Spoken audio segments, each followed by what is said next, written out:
Look who's back with us now, the ranking member of House Oversight. He is Congressman James Comer. Congressman, it's great to have you on. Congressman, what was your reaction when you first heard about this story? Well, I wasn't surprised. We had heard rumors, and we had talked to potential whistleblowers from Twitter that implied that the FBI did Twitter just like Zuckerberg claimed they did Facebook, that the FBI was coming in and saying that be aware, this potential Hunter laptop story, it sure sounds a lot like Russian disinformation, and you need to be very careful not to put yourself in a bad position putting a fake news story on that would be harmful to a presidential candidate just a few days before the presidential election. So we knew this was out there, and God bless Elon Musk for becoming transparent and bringing it to the truth, to the attention of the American people. Well, that's where the First Amendment violation is. It's about FBI complicity. I mean, the Biden campaign, the White House, the president, even Hunter Biden never denied that the laptop was Hunter Biden's. And the media has been downplaying this, that it's just about not putting out naked pictures of Hunter Biden. That's not the story. Right. The media authenticated Hunter Biden's laptop. You've been talking about garden variety corruption, about Joe Biden and the Biden family making millions of dollars, selling the power and access of Biden's U.S. government job and connections to China, Russia, Ukraine, and more. That's the story.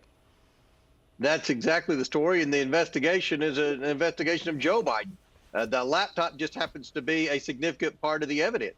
The reason Joe Biden, the Biden campaign, the Democrat National Committee, and unfortunately the FBI were so concerned about the laptop is because of the contents of the laptop. The laptop proves that Joe Biden knew very well the shady business dealings that his son and brother were involved in. It also implies that Joe Biden was very involved and going to be a beneficiary of these shady business dealings, particularly the one with China. Now, what's most concerning about the FBI coming to Twitter saying that this is Russian disinformation is the fact that the FBI had the laptop a year before this happened, because the computer repair guy turned it over long before the presidential campaign.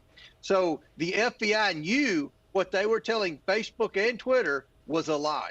Okay, so to your point, I mean, Musk revealing Twitter's internal emails. Let's show them again. More to review from the Biden team. The reply from the Twitter team, quote, handled. We just checked. Also, another email from Twitter executive Yoel Roth warns about the, quote, lessons of 2016. Congressman, what are the lessons of 2016? What is it, that if Twitter workers don't suppress or censor speech, someone they don't like might win the election? Was that the story? I guess. I don't know if they were implying the Hillary email prior to the story, prior to the 2016 election, where Comey came out and said that potentially they were being investigated. I don't know. But the fact that the FBI continues to surface as a major story before presidential elections is wrong. Okay. The FBI tried to, participate both beneficial and unbeneficial to both the Clinton and Trump campaign. So the FBI's got to stay out of these elections. And unfortunately, there's no sign of them doing that. I know people are saying this is a Biden campaign.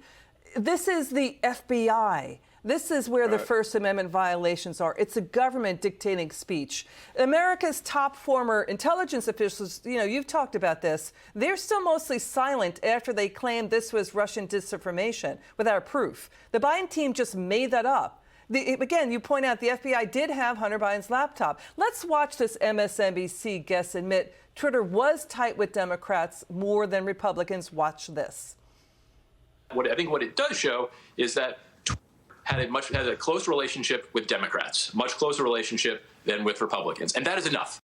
Okay, wait, it's not. It's more than, it's a bigger story than this. Congressman, let's stay on this for a second. It's a First Amendment violation if the FBI got Twitter to censor. Twitter's top lawyer working on this was former FBI General Counsel James Baker. He was former FBI Chief Jim Comey's general counsel during the Trump-Russia collusion fiasco. He was the main FBI contact for the Hillary Clinton campaign, spreading falsehoods about the Trump campaign working with Russia's Alpha Bank. That was debunked. He approved the FISA wiretap to spy on the Trump campaign. He was involved in the FBI grilling of Michael Flynn. And now he's at Twitter pushing censorship.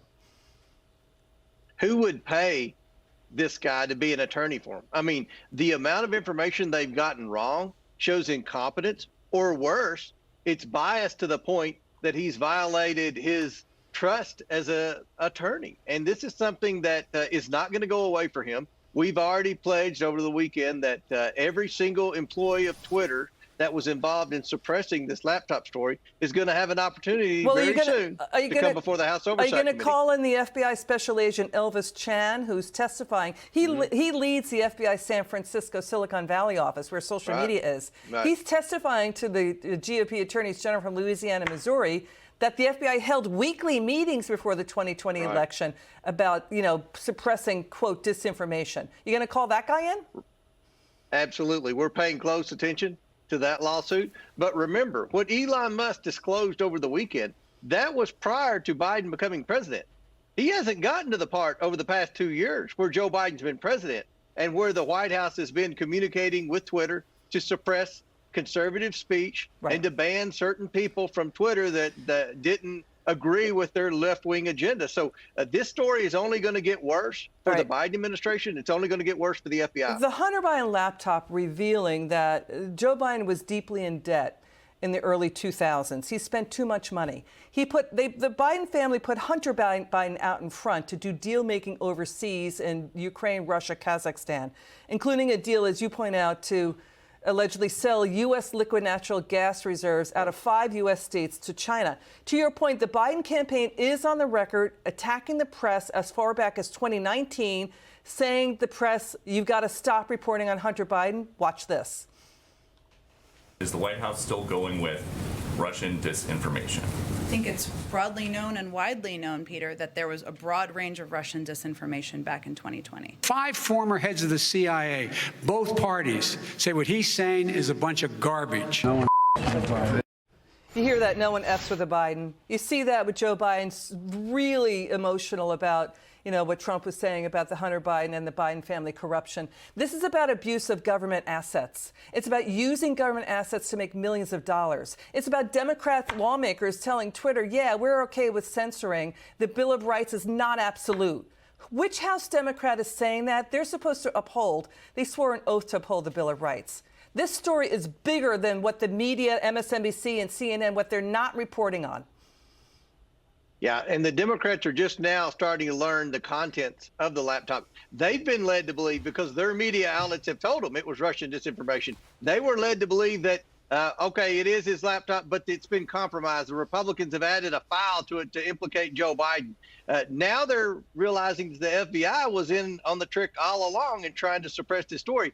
Why were they doing this? Because of what's in the laptop, because of all the shady business dealings and the influence peddling that the Biden family has done. The Democrats in Congress are not going to be able to defend the Biden administration on this, and the media is going to just continue to go down and lose credibility every day if they don't get on board, like CBS and a few other mainstream media outlets, and starting to report that this is, in fact, real news. This was never Russian disinformation. This was a cover-up at the highest levels of our government, and this shows bad behavior on the side of the Bidens with our adversaries, which could lead to this White House being compromised. Congressman Comer, thanks for joining us tonight. We'll have you back on again soon.